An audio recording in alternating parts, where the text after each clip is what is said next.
फाग खेलन बरसाने आए हैं नटवर नंद किशोर। फाग खेलन बरसाने आए हैं नटवर नंद किशोर।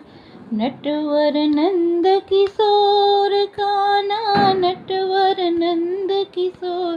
फाग खेलन बरसाने आए हैं नटवर नंद किशोर। આપણે ઠાકોરજી માટે જે પીછવાઈ બનાવતી હોય છે એ ગુલાલની પીછવાઈની આપણે એક સરળ રીત જોઈશું। આ માટે આપણે જે છાપા લીધા હોય છે એ પ્લાસ્ટિકના છાપા લીધા છે, ગુલાલ જોઈએ છે અને કાપડ જોઈએ છે, જે કોટનનું કાપડ હોય છે સફેદ કલરનું તે લેવાનું હોય છે। અને આમાં બે રીતે થતું હોય છે, એક ગુલાલની પોટલી બનાવીને કલર છટાતા હોય છે અને એક છે હાથેથી। હું એક રીત પ્રમાણે તમને બતાવીશ। હાથેથી જેવી રીતના આપણે રંગોળીની છાપણી કરતા હોય એવી રીતના પણ આપણે કરી શકીએ છીએ। આના માટે આપણે જે કાપડ લેવાનું હોય છે તે કોટનનું લેવાનું હોય છે અને એ કાપડને આપણે એકદમ નીચોવી અને કોરું કરી અને લાકડા ઉપર પાથરી દેવાનું હોય છે અથવા તો જમીન ઉપર પાથરીને પણ આપણે કરી શકતા હોય છે। આવી રીતના હું એક પોટલી તૈયાર કરીને આ જે પ્લાસ્ટિકના છાપા છે એની ઉપર કલર છાંટીશું અને આવી રીતના જે આપણે રંગોળીની છાપણી કરતા હોય એવી રીતના ચપટી લઈને હું આ ગુલાલને છાંટી રહી છું। તમે ચાહો તો ગુલાલની પોટલી બનાવીને પણ આવી રીતે છાંટી શકો છો। મને આ રીત વધુ અનુકૂળ લાગે છે એટલે હું આવી રીતના કરું છું। નીચે જે આપણે કોટનનું કપડું રાખ્યું હોય છે ને એ ભીનું કરેલું પણ થોડું નીચવેલું હોવું જોઈએ, સાવ ભીનું પણ નહીં અને કોરું પણ નહીં। જો એવું લાગે કે આપણું કપડું સુકાવા માંડ્યું છે તો તમે એક પતલું ભીનું કપડું સાથે રાખી શકો અને જે ભાગ કોરો હોય એની ઉપર પણ તમે આ ભીનું કપડું ફેરવી શકો। કપડું બહુ જ નીચવતું ભીનું રાખવાનું નથી હોતું, સહેજ જ ભીનું રાખવાનું હોય છે અને આ પ્રક્રિયા આપણે કરવાની હોય છે।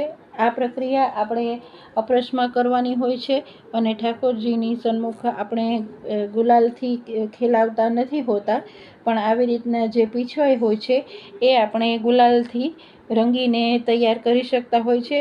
આના માટે તમે કોઈ પણ એક લીલા ભાવનાની જે પીછવાઈ માટેની તમારી પાસે છાપણી તૈયાર હોય એ છાપણી લઈને તમે આવી રીતના છાપા તૈયાર કરી શકો। મારી પાસે આ એક છાપણી છે એનો હું ઉપયોગ કરીને તૈયાર કરી રહી છું અને બીજી તમને બતાવું છું કે આને રિવર્સ કરીને પણ તમે બીજી સાઈડ પણ કરી શકો છો। આ રીતના જે છાપણી તૈયાર થશે એ સુકાયા બાદ તમે ઠાકોરજીની પાછળ જે પીછવાઈના ભાગમાં તમે આને લગાડી શકો છો। ખૂબ જ સરસ લીલા ભાવનાની આ પીછવાઈ તૈયાર થતી હોય છે। આ સાથે મેં એક બીજી જે રંગોળી માટે ગોળ છાપણી આવતી હોય છે એનો ઉપયોગ સાઈડની ડિઝાઇન માટે પણ કર્યો છે। તમે તમારી પાસે હોય એ રીતની છાપણીનો ઉપયોગ કરીને ઠાકોરજી માટેની આવી ગુલાલની પીછવાઈ તૈયાર કરી શકો છો વૈષ્ણવો। તમારી પાસે જો હોય તો તમે પોપટની, મોરની અથવા તો ગોપીજનોની, ગોપ સખાઓની કોઈ પણ પીછવાઈ લીલા ભાવના તમારા મનમાં પહેલાં જે સ્ફુરે એ રીતની લીલા ભાવનાની છાપણી તમારી પાસે હોય એવી રીતની છાપણી તમે આવી રીતના ગુલાલનો ઉપયોગ કરીને ઠાકોરજીની પીછવાઈ માટે કરી શકો છો વૈષ્ણવો। મારી પાસે જે એક પીછવાઈ માટેની છાપણી હતી તે હું તમારી સમક્ષ આ રીતનો ગુલાલનો પીછવાઈ બનાવવા માટેનો વિડીયો બનાવી અને તમારી સમક્ષ મૂકું છું।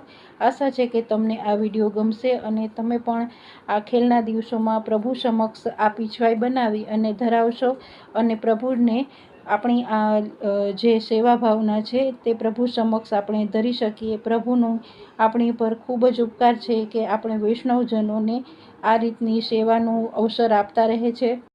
આવી રીતની જે પીછવાઈ તૈયાર થઈ હોય છે તે હું તમને બતાવું છું કે આવી રીતની જે મેં છાપણી લીધી હતી એ બંને છાપણીનો ઉપયોગ કરીને આટલી સરસ મજાની પીછવાઈ માટેની છાપ તૈયાર થઈ છે, જે સુકાયા બાદ તમે પ્રભુ સમક્ષ ધરાવી શકો છો। આવી રીતની મારી પાસે જે છાપણી હતી તે મેં બનાવી।